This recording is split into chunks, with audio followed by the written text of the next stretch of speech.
Video కంప్లీట్గా చూడండి, అలాగే లైక్ చేయండి. తప్పకుండా సబ్స్క్రైబ్ కూడా చేసుకోండి.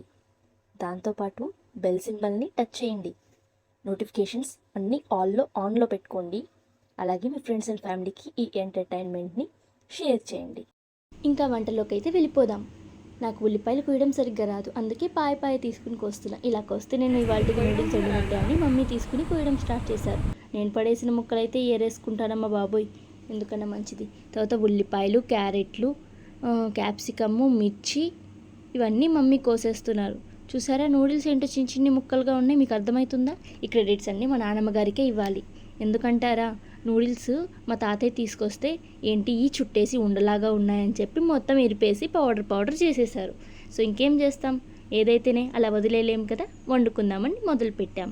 మేమైతే ఇనుప కళాయిలో వండుతున్నాం, ఎందుకంటే హెల్త్కి మంచిది. అది కాకుండా రెస్టారెంట్స్, హోటల్స్లో కూడా ఇలానే వండుతారు, ఎందుకంటే ఇనుప కళాయి టేస్ట్ వేరేగా ఉంటుందని.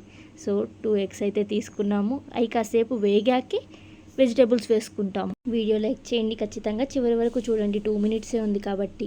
ఆ తర్వాత ఎగ్ వేగేటప్పుడే కొంచెం సాల్ట్ కూడా వేసేసుకోండి. సో వెజిటేబుల్స్ అయితే వేసుకున్నాము. చెప్పడం మర్చిపోయా, వెల్లుల్లిపాయ కూడా తీసుకోండి. వెల్లుల్లిపాయ కూడా వేసేసాక, ఇవన్నీ వెజిటేబుల్స్ వేసాక కాసేపు అవి వేగడానికి అలా మూత పెట్టేసి ఉంచండి. ఈ నూడిల్స్ అయితే ఫ్యాన్ కింద పెట్టుకోండి, ఎందుకంటే అప్పుడే పొడి పొడిలాడుతూ విడిగా వస్తూ ఉంటాయి.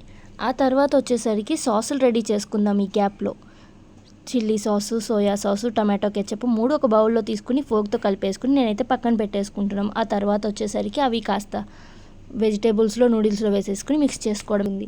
ఆ తర్వాత నూడిల్స్ వచ్చేసరికి ఫోర్క్తో కలుపుకోండి, ఎందుకంటే గరిటెలతో అయితే విరిగిపోయే ఛాన్స్ ఉంది. నాకు కారం అయితే కంపల్సరీ, సో నేను కారం అయితే యూస్ చేశాను. ఆ తర్వాత నూడిల్స్ ఎలా అయితేనే చాలా బాగా అయ్యాయి, టేస్ట్ అయితే అదిరిపోయింది. ఈ వీడియో ఇంత కంప్లీట్గా 2 minutes చూసినందుకు మీ అందరికీ థ్యాంక్ యూ సో మచ్.